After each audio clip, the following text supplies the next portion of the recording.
Hello friends, आज मी तुम्हाला तांदळाचे लाडू करून दाखवणार आहे। तर सर्वप्रथम आपण पीठ जे यूज केलं त्याची विधी बघूया।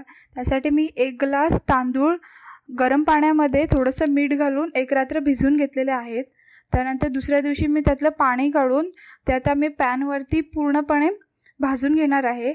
मिनिमम मी इथे अर्धा तास तरी भाजून घेतलेलं आहे। शक्य झालं तर ते भाजताना पूर्णपणे असं हलवत राहा, कारण की खाली नाहीतर तांदूळ लागण्याची शक्यता असते।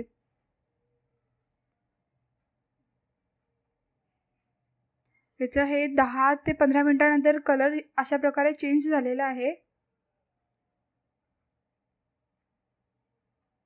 तुम्ही यासाठी कोणत्याही प्रकारचे तांदूळ यूज केले तरी चालतात। आता हे पूर्ण 30 मिनिटांनंतर याचा कलर अशा प्रकारे झालेला आहे।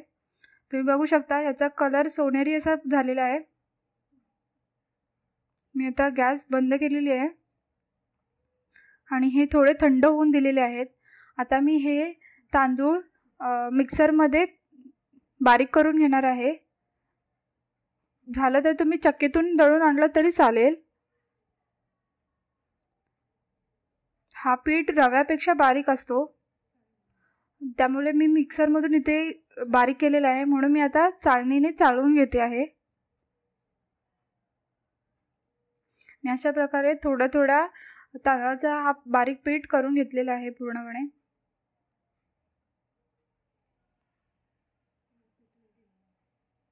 आता हा माझा पीठ रेडी झालेला आहे। आता मी लाडूसाठी मेन तुम्हाला इंग्रेडियंट्स सांगणार आहे। ते मी अगोदर पीठ रेडी केलेलं होतं ते 1 वाटी गूळ, थोडंसं किसलेलं खोबरं, तूप, जायफळ पूड आणि वेलचीची पूड। तर सर्वप्रथम मी एका टोपामध्ये जे पीठ आपण रेडी केलेलं होतं ते घेतलेलं आहे।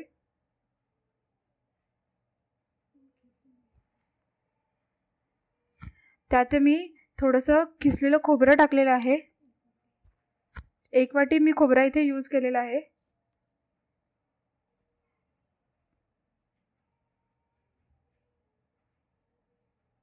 त्यात मी बारीक केलेला एक वाटी गूळ यूज केलेला आहे।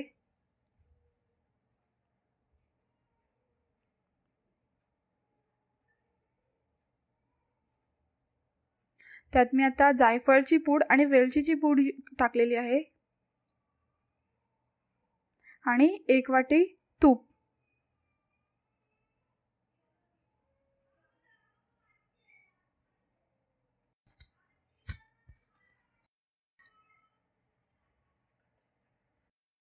आता मी हे ते हाताने एकत्र करून घेतलेलं आहे पूर्णपणे।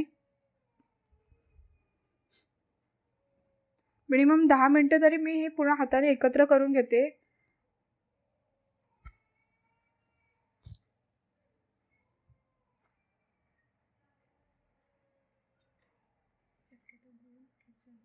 शक्यतो गूळ खिसून घ्या, जेणेकरून नंतर लाडू वळताना जास्त प्रॉब्लेम नाही आहे।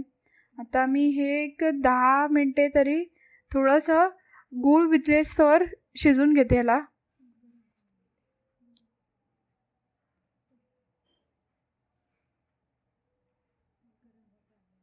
आता हे पूर्णपणे गरम झालेलं आहे। जास्त वेळही गरम करू नका, कडक होण्याची शक्यता असते त्याच्याने।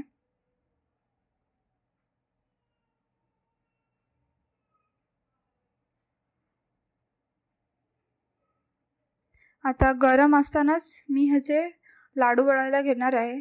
जर थंड जास्त झाला तर ते परत परत गरम करायला लागतो।